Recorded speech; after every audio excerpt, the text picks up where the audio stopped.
Here's a hot topic. What advice would you give a couple whose relationship has suffered an affair?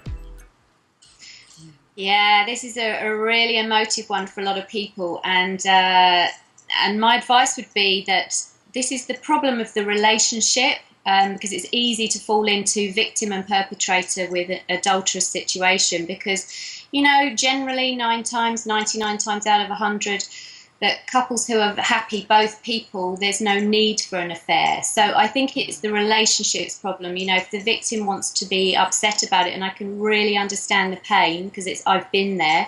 My advice is to stay willing and open to explore with the self-help and somebody else helping the situation, because it is a painful situation, but it is the problem of the relationship, not one person in their individual. Yeah, and I would say you would need to get help on this one. Help from someone neutral outside of the relationship.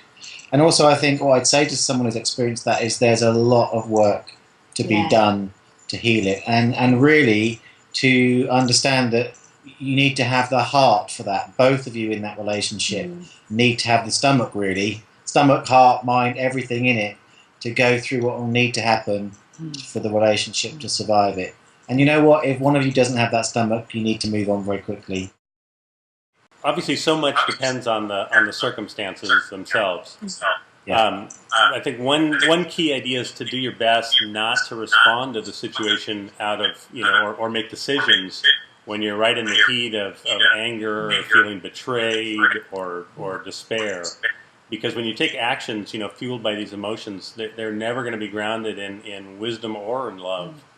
So I think, you got to take the necessary time to get some perspective on the situation and to be able to make some decisions, when you're coming from a very grounded, centered place. This is obviously one of the most challenging things ever to face in a relationship, but I still think we have to get away from the idea that affair equals breakup.